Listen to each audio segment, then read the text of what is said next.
મિત્રો એકવાર તમે વેણુ નદીની મુલાકાત લો, વેણુ ડેમ છે ને એની મુલાકાત લી યાર, બહુ જોરદારનું વ્યૂ છે.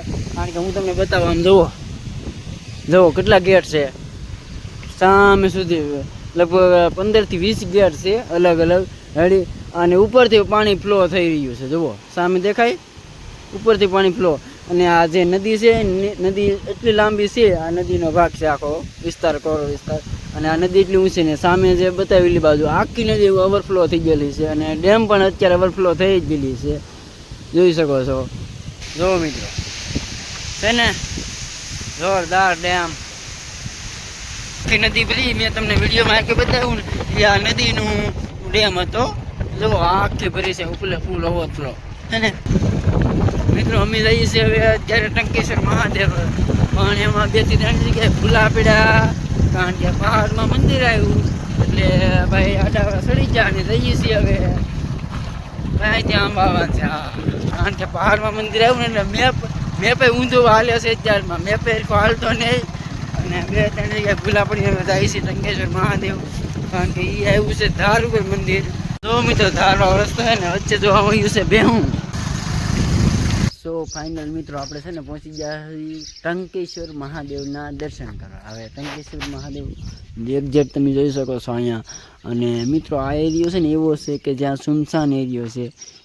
જુઓ તમને આ જે મંદિર છે એની એક્ઝેક્ટ પાસે પણ એરિયો પહાડ છે, અને જે ધારવાળો વિસ્તાર છે ને આ બાજુ પણ એટલો ધારવાળો વિસ્તાર છે રેડી. અને જસ્ટ તમે આ બાજુ જોઈ શકો છો, આ બાજુ પણ ધારવાળો એરિયો છે આખો રેડી. તો આપણે છે ને ડુંગરાની એક્ઝેક્ટ વચ્ચોવચ પહોંચી ગયા છે મહાદેવના દર્શન કરવા, અને એ પણ ટંકેશ્વર મહાદેવના દર્શન. કારણ કે મિત્રો મેં તમને આગળ વાત કરી કે અહીંયા બહુ ટ્રાવેલિંગ કરીને આમ પહાડમાં 2 વ્હીલ હતી એટલે, બાકી 4 વ્હીલ તો હાલે જ નહીં આમાં રેડી. એટલે 2 વ્હીલ લઈને અમે આવ્યા છીએ. અને આ એરિયો છે ને આખો હાવ સુનસાન એરિયો. અને જસ્ટ અહીંયા ટંકેશ્વર મહાદેવના દર્શન કરી લઈએ. બાકી યાર અહીંયા પહોંચવામાં બહુ કઠિનાઈ આવી છે. કઠિનાઈ મતલબમાં એ રીતનું કહેવામાં આવે કે ભાઈ બહુ મુશ્કેલીનો સામનો કરવો પડ્યો, કારણ કે અમારે અલગ અલગ રસ્તેથી આવવું પડ્યું ભાઈ. અને જુઓ ભાઈ અહીંનું વ્યૂ જુઓ છે ને, આ બાજુ એક્ઝેક્ટ પહાડ છે, સામે દેરી છે.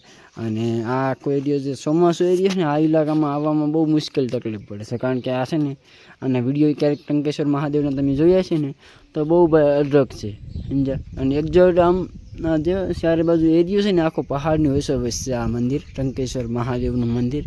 તો હવે હું તમને મહાદેવના દર્શન કરાવી દઉં. અને મિત્રો બીજું એ કે આ જે વિડીયો છે ને એ વિડીયો અલગ અલગ આના પાર્ટ સ્વરૂપ છે. કારણ કે આ પાર્ટ છે ને બહુ વિડીયો લાંબા બની હશે, એટલે આને તમને અલગ અલગ પાર્ટ જોવા મળશે. પાર્ટ 1, પાર્ટ 2 અને પાર્ટ 3 જેમ અલગ અલગ ભાગ બનશે. તો વિડીયોને બધા વિડીયો સ્ટેપ બાય સ્ટેપ તમે જોશો એટલે તમને બધી વસ્તુ સમજાશે રેડી. અને બહુ જોવાની મજા આવશે.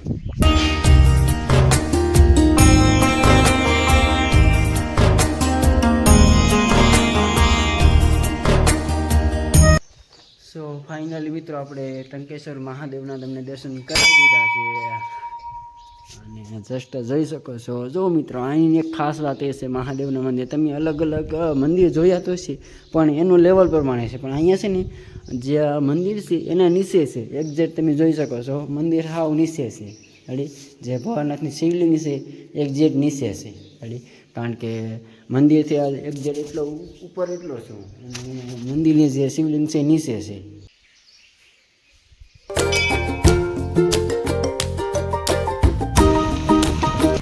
તો ફાઇનલી મિત્રો આપણે જે મેન ધામે જવાના હતું રેડી, જે મેન ધામે જવાનું હતું એવું ધામ આપણું ઉમિયા ધામે પહોંચી ગયા છીએ. ઉમિયા ધામ સિદ્ધસર.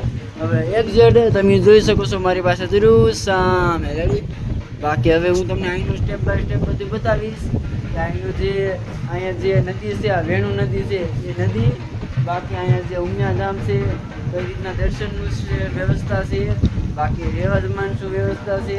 અને બાકી આ ધામ છે બહુ મોટું બિગેસ્ટ છે રેડી. કારણ કે અહીંનો બગીચો પણ બહુ મોટો છે, તો એ પણ હું બતાવીશ.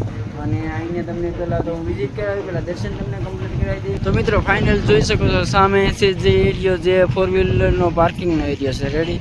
અને મેન અહીંનો અને મેન આ ગેટ છે, આ ગેટથી અંદર આવવાથી એક્ઝેક્ટ તમે સામે ધામના દર્શન કરી શકો છો. અને બાકી મિત્રો આ આખો બગીચો છે, તો એ બગીચાના હું તમને પછી થોડીક રીલ બનાવીને અપલોડ કરી. બાકી અત્યારે જુઓ તમને દર્શન કરાવી દઉં ઉમિયા ધામના.